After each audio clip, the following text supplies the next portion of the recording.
common strategies we talk about in school is to take a breath, which seems a bit silly because we all need to breathe all the time to stay alive. What we mean by that is taking a conscious, slow breath to help our bodies to calm down.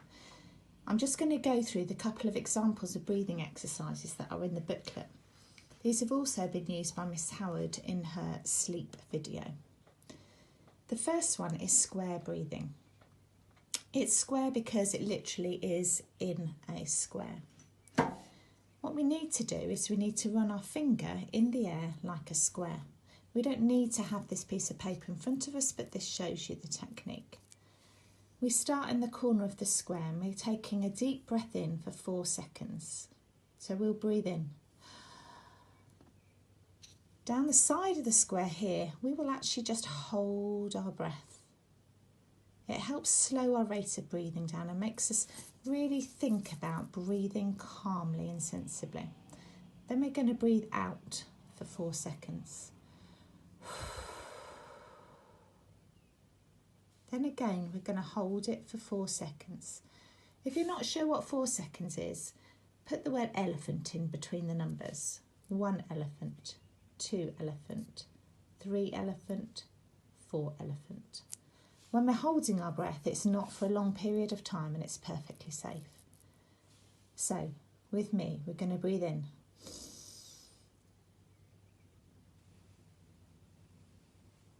And breathe out.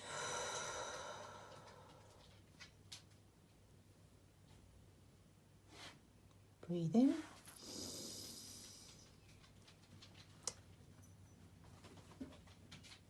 And breathe out. It's a really good way of consciously breathing. Consciously means being aware of our breath. We're often running around at school or at home and we don't think about our breathing. Slowing it down is a really good way to calm down. This works whether we're angry or whether we're feeling anxious, whether we're upset. When people say to you, take a breath, think about that really deep breath in.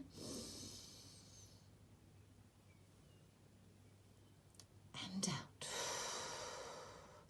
This square breathing can be done in the air, so you can just use your finger to draw a square and help you breathe really slowly. The second one is lazy 8 breathing. These techniques work, so you can choose the one that's best for you. You can see this is in the figure of a 8. It's a lazy 8, so it's laying down. If we turn it that way, you can see it's an 8. A lazy 8 is calming. We follow our finger around again, this time breathing in and then breathing out. We're not rushing, we're taking a slow, conscious breath. So, are we ready? Breathe in.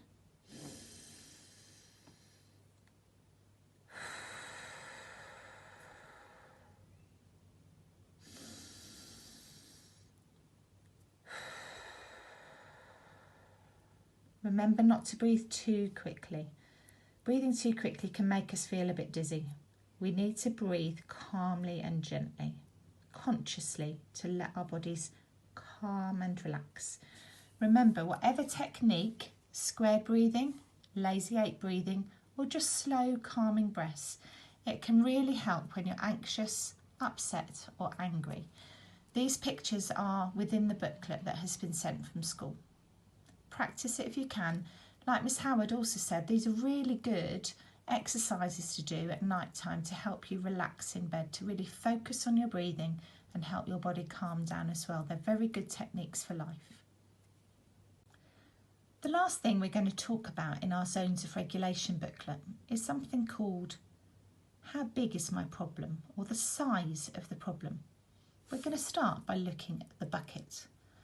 Most of you will understand when a bucket is full, it's full. It can't take any more. Things will start to spill out. It's a common way that we use to describe our emotions. So say we've had a really bad night's sleep. We might be feeling tired and grumpy. That goes inside our bucket. Our bucket is starting to fill up. Maybe at lunchtime we realise it's not our favourite school dinner today. We got the day wrong. We're feeling a bit upset about that. We put that emotion in our bucket. It starts to fill up a little bit more. Maybe we fall out with our friends at lunchtime, or our favourite club is cancelled, or something doesn't quite go right at lunchtime. There's more emotions going in our bucket. It's creeping up. Our bucket is getting fuller and fuller during the day. It might be a really hot day like we've been having lately, but for some of us, when we have to work when it's really hot, we get tired and hot and a bit bothered. That emotion can go in our bucket. It's starting to fill up more and more and more.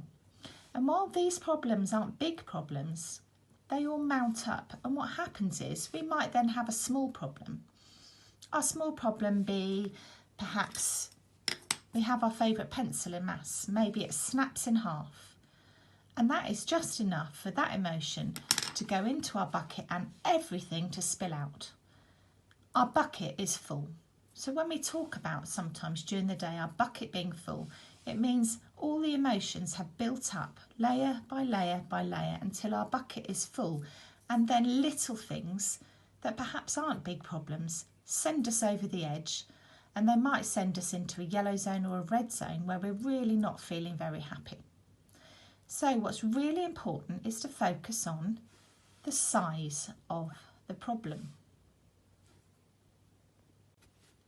So here is size of the problem. This is what's included in the booklet.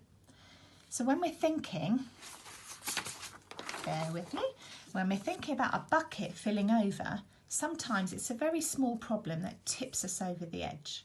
So what we need to do is think about that small problem and actually, is it a big problem?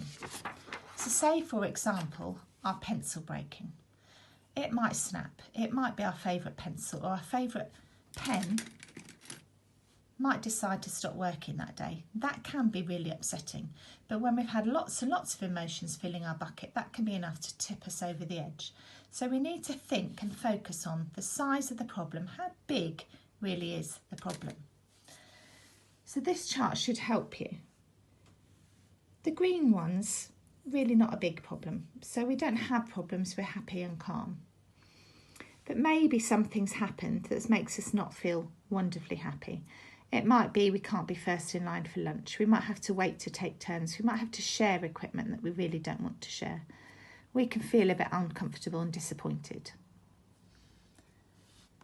When we're getting further up the size of the problem, maybe 3 out of a 5, it might be plans have changed, or there's consequences for unexpected behaviour. Maybe we were a bit silly in our lesson and we have to lose 5 minutes of our lunchtime.